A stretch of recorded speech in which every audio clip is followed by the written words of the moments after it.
Assalamualaikum warahmatullahi wabarakatuh. Perkenalkan, nama saya Nur Hikmah dari Prodi Penyuluhan Peternakan dan Kesejahteraan Hewan. Saya akan menjelaskan tentang materi mulia bersama Al-Quran. Kemuliaan Al-Quran bukan hanya terletak pada Al-Qurannya saja, melainkan juga berdampak pada sesuatu yang berkaitan dengan Al-Quran. Sesuatu yang berkaitan dengan Al-Quran yaitu 1. Malam diturunkannya Al-Quran merupakan sebaik-baiknya malam, yaitu pada malam Lailatul Qadar. Padahal dalam satu pekan, satu bulan, dalam satu tahun, bahkan dalam seluruh kehidupan ini, semua malam sama saja. Tapi begitu mulia malam itu sampai dikatakan bahwa malam itu lebih baik daripada 1000 bulan. 2. Bulan diturunkannya Al-Quran merupakan sebaik-baiknya bulan.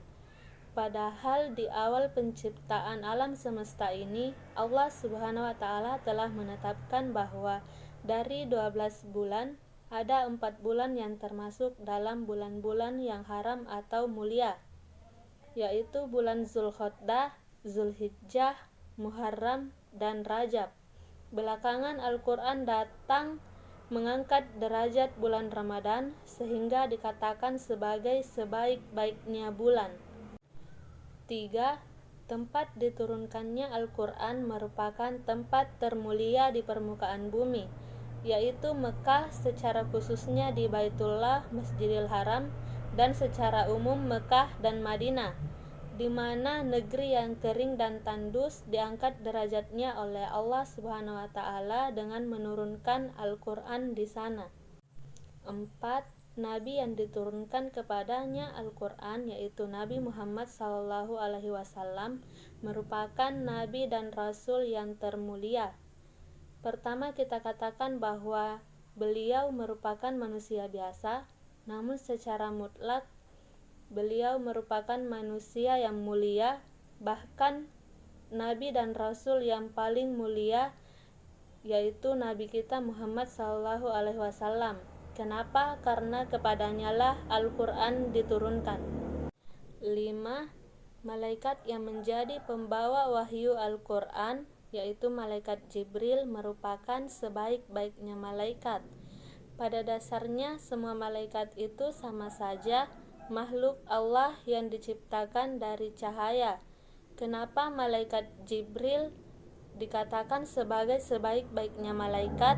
Karena tugasnya menyampaikan wahyu Al-Quran kepada Nabi Muhammad SAW, dan wahyu-wahyu yang lain itu menjadi keutamaan dari malaikat Jibril. 6. Sebaik-baiknya generasi adalah generasi yang padanya Al-Quran diturunkan, yaitu generasi sahabat Rasulullah SAW. Mereka yang hidup di zaman Nabi, mereka yang menyaksikan wahyu itu diturunkan, dan mereka yang ikut berperang bersama Nabi, itulah generasi yang sebaik-baiknya generasi. 7. Sebaik-baik manusia adalah yang mempelajari dan mengajarkan Al-Quran, dan semua manusia bisa melakukan ini, tidak dikhususkan hanya untuk orang yang paham tentang Al-Quran dan yang lainnya, tetapi juga semua orang yang mau mempelajari dan mengajarkan Al-Quran bisa masuk ke dalam orang-orang yang mukmin. Tadi materi tentang mulia bersama Al-Quran. Saya akhiri, wassalamualaikum warahmatullahi wabarakatuh.